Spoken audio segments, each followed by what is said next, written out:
From the Midwest Newsroom, I'm Christopher Husted. Missouri kept a transgender woman at a correctional center in solitary confinement for years. After she was released, she sued the Department of Corrections, alleging officers kept her isolated because of her HIV status. The Midwest Newsroom's Kavahn Mansouri and the Marshall Project's Katie Moore report the suit was settled Wednesday. A warning, this story references self-harm.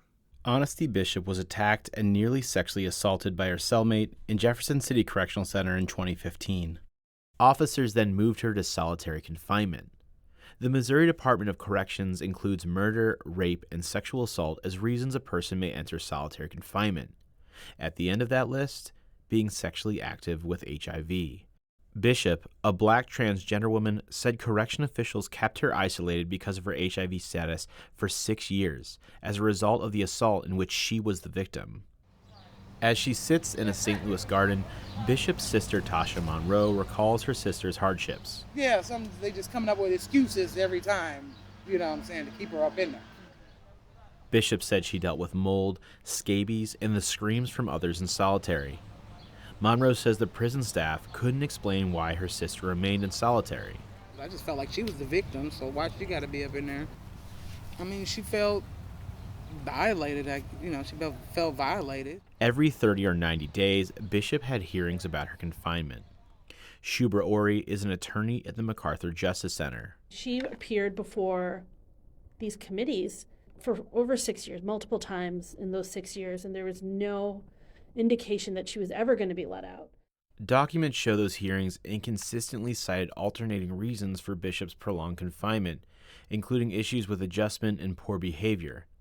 Many hearing records also noted that Bishop had been violation-free for years. Bishop was released from prison in 2022. Her lawsuit alleged officials kept her in solitary confinement based on a rule that singles out people carrying HIV.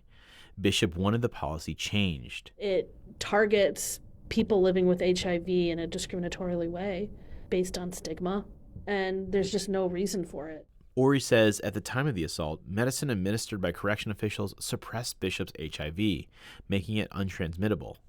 As of January, 218 people with HIV were incarcerated in Missouri, according to records. 12 were housed at the Jefferson City Correctional Center. While Bishop was suing to make sure others didn't endure her experience, she was also building her life again in St. Louis. And she looked really different because, she transitioned in there, but shoot, it didn't matter. She was out. Monroe says for a time, Bishop was happy. She recalls dancing at LGBTQ plus bars in St. Louis like here at rehab. They attended St. Louis Pride together. Monroe says Bishop felt safe in these places. Ori says Bishop took a job at a bar, bought a car, found an apartment, and started dating. She just was really intentional about supporting herself and about, striving for things that made her happy, even after she had been through so much. But roughly 2 years after her release, and not long after her partner died, Bishop took her own life. Monroe agreed to take on her sister's lawsuit. The two sides recently settled, and my co-reporter Katie Moore has the details. The agreement ends the policy that singled out people with HIV for solitary confinement. It requires certain medical reviews and staff training. Bishop's estate also received an undisclosed monetary settlement. The Department of Corrections declined interview requests. It's unclear how many people incarcerated in Missouri's prison system were held in solitary confinement based on the department's policy. In response to a records request, officials said it's not something they tracked. Monroe says her sister would be relieved to know the policy changed. I just want to keep it going for her,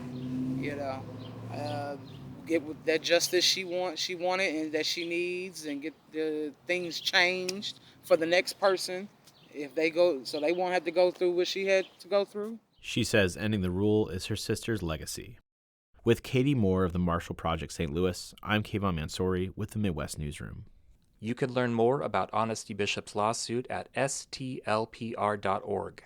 This story is a collaboration between the Marshall Project St. Louis and the Midwest Newsroom. The Midwest Newsroom is a member of the Trust Project.